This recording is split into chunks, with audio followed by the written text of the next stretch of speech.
Deus Ex Human Revolution is a game that shocked me with how good it turned out, and with Mankind Divided coming soon, you'd do well to play this gem.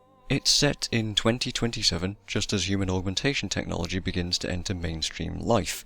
The plot revolves around the topic of what it is to be human, how augments fundamentally change this, and the risks and problems associated with using them. The game is mostly a first-person stealth shooter with cover mechanics and a bunch of RPG aspects like leveling, getting experience and modifying your character with weapons and mods and things like that. You can opt to shoot and kill your way to your ends, or like myself, you can choose a mostly non-lethal approach with your combat, or even just avoid confrontation completely by using the satisfying stealth systems within the game. But before I get into all of that, let me tell you about the main reason why I loved this game so much: the story. I really enjoy grey areas when it comes to games and characters. That feeling of not knowing if what you're doing is the best decision at the time is the most compelling part of any role-playing game to me, and man does Deus Ex embrace that concept so well. The whole game is based upon massive themes of conspiracy and control, and in between all of the complex overarching pieces of the massively intricate puzzle, you'll find mini conspiracies kind of embedded into all of the areas that you visit.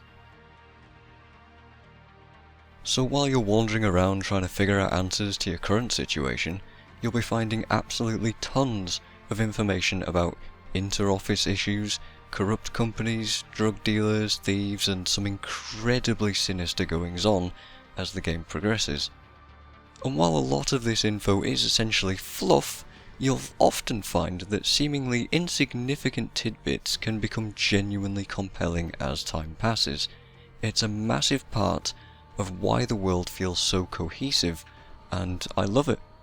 To complement this interesting world and the story around it, there has to be a solid set of characters.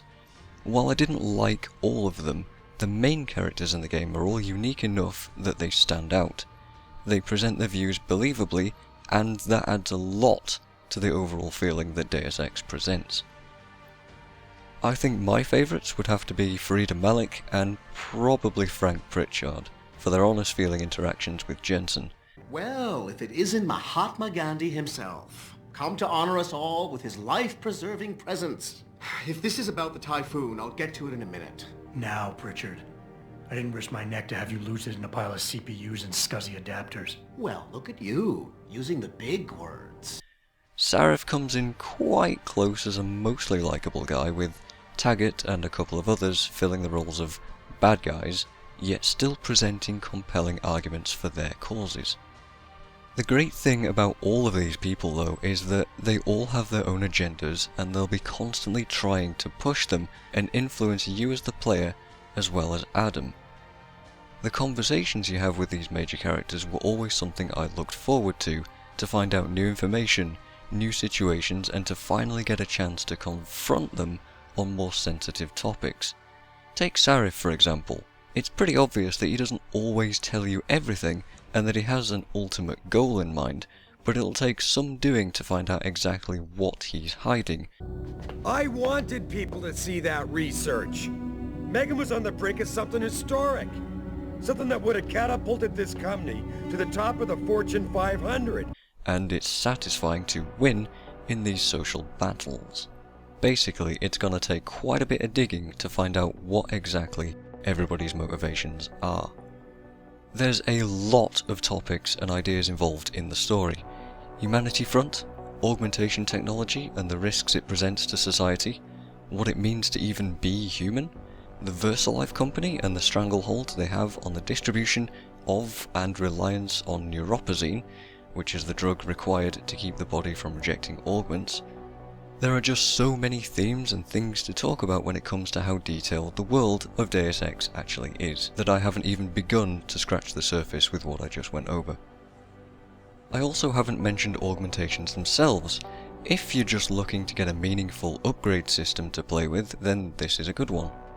There's a fair few passive upgrades that give you armor or let you carry more stuff, but there's also a chunk of really cool, meaningful upgrades as well, such as the Icarus landing system which comes to mind, which lets you fall from any height and land safely, which opens up a multitude of shortcuts within the world. The cloaking system also comes in really handy if you want to sneak. The reflex booster allows you to take down 2 guys at once.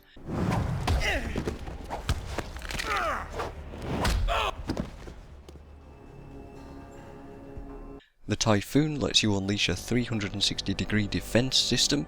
Honestly, there's a bunch of cool stuff, and it looks daunting at first, but I managed to unlock almost everything by the end of my playthrough and got some use out of every single upgrade.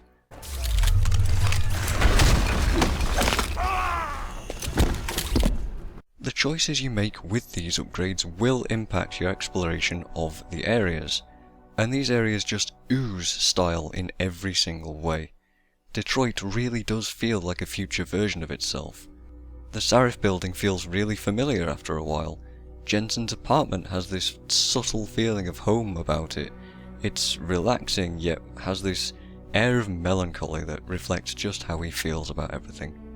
Hengsha is visually stunning, with the upper city sitting in the sky, towering above and oppressing the inhabitants of the lower city in China, and all the places in between are memorable too.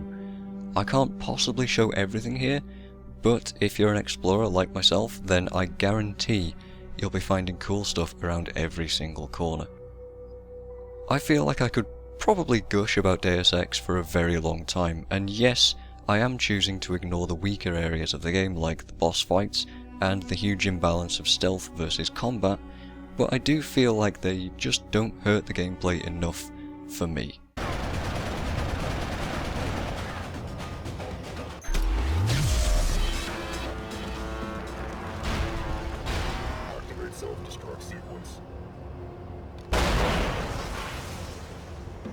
One last thing to talk about though. Adam Jensen himself, voiced by Elias Tufexis, has become one of my all-time favourite characters in any game ever in just a short period. He's stoic and detached when expressing himself. With all due respect, Major, I'll expect 2 security details waiting for us on the tarmac. No, we won't be going through the terminal, it's too exposed. Yes. I'm glad you understand. Good night, idiot. He rarely shows any kind of emotion. He's sarcastic and his voice is just so perfect. You're right. The teacher would just love having one of those things. I really just enjoy how blunt he makes everything he says. A month ago. That's when something started going down in this bitch. Something real. What you call it before? Suspicious. Word, suspicious. Something real suspicious started happening. These spec ops moved into the factory and started running some sort of major operation. They picked off my brother for trying to set up shop in the area. Rest in peace, Big Rizzle. Yeah, rip. So it's scenes and chats like these that really make him such a likeable guy for me. Were you followed? Yeah, by a clown and a midget for a while. But they eventually met the bearded woman they were looking for near a coffee shop, and we went our separate ways. I sympathise with his situation and that he has no choice about it, and I generally enjoy the way he talks to people. Save your breath. We're done with this bullshit. You're going down. So be it.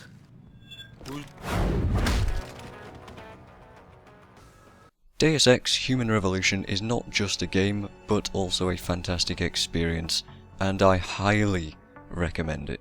Just my little surprise for the MCBs. And ain't nobody gonna jack it. You got me? I got you. No jacking off with a rocket launcher. I'm MagicalMike, and I'm Quids In with this game. Cheers. I can do that.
I never asked for this.